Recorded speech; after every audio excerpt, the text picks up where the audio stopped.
Hi friends, welcome to my channel. ఇవాళ మేము సేమియా కేసరి చేసుకుంటున్నాం. దానికి కావాల్సిన పదార్థాలు చూసేద్దాం రండి. జీడిపప్పు, ఫుడ్ కలరు, సేమియా, బెల్లం, కిస్మిస్. ముందుగా స్టవ్ వెలిగించుకొని బాండి పెట్టుకొని 4 టీ స్పూన్లు నెయ్యి వేయాలి.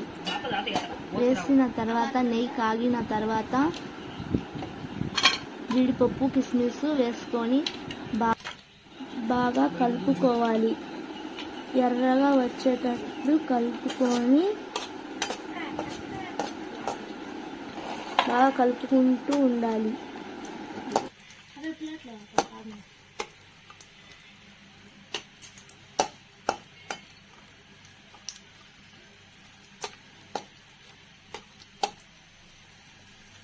బాగా కలుపుకొని ఎర్రగా వచ్చిన తర్వాత ప్లేట్లో తీసుకొని పక్కన పెట్టుకోవాలి.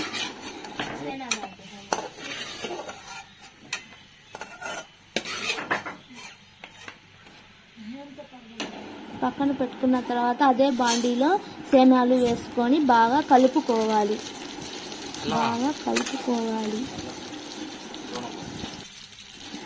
బాగా కలుపుకొని ఎర్రగా వచ్చేదాకా కలుపుకోవాలి. ఎర్రగా కలుపుకున్న తర్వాత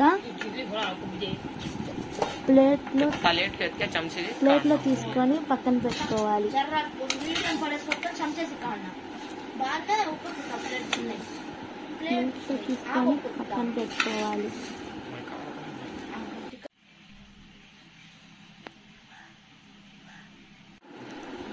కప్పు సేమియాకి కప్పున్నర నీళ్లు పోసుకొని టేస్ట్కి తగినంత సాల్ట్ వేసుకోవాలి. సాల్ట్ వేసుకొని వాటర్ ఉడికిన తర్వాత ఫ్రై చేసుకొని పెట్టుకున్న సేమియాలు దాంట్లో వేసుకోవాలి.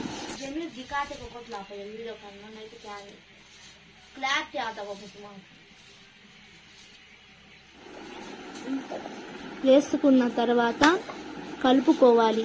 బాగా కలుపుతూ సగభాగం ఉడికిన తర్వాత 1 కప్పు బెల్లం వేసుకోవాలి. బెల్లం వేసుకొని బాగా కలుపుకోవాలి. బాగా కలుపుతూ దగ్గర పడిందాకా కలుపుకుంటూ ఉండాలి. బాగా కలుపుకొని దగ్గర పడిన తర్వాత ఫుడ్ కలర్ వేసుకోవాలి. ఫుడ్ కలర్ వేసుకొని బాగా కలుపుకోవాలి. ఫుడ్ కలర్ కలిసిందాకా బాగా కలుపుకుంటూ ఉండాలి.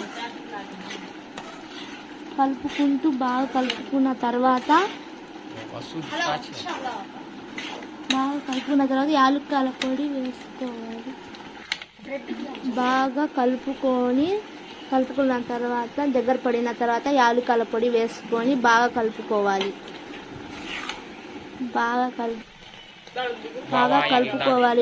కలుపుకొని దగ్గర పడిన తర్వాత డ్రై ఫ్రూట్స్ వేసుకొని బాగా కలుపుకోవాలి. జీడిపప్పు, కిస్మిస్ దాంట్లో వేసి బాగా కలుపుకోవాలి. బాగా కలుపుతూ ఉండాలి. దగ్గర పడిందాకా బాగా కలుపుకుంటూ ఉండాలి. బాగా కలుపుకొని దగ్గర పడిన తర్వాత బాగా కలుపుకొని స్టవ్ ఆఫ్ చేసుకొని ఇంకా సర్వింగ్ బౌల్లో తీసుకుంటే ఎంతో రుచికరమైన సేమియా కేసరి రెడీ అయినట్లే. మా వీడియో నచ్చినట్లయితే సబ్స్క్రైబ్ చేయండి, షేర్ చేయండి, కామెంట్ చేయండి, లైక్ కొట్టండి.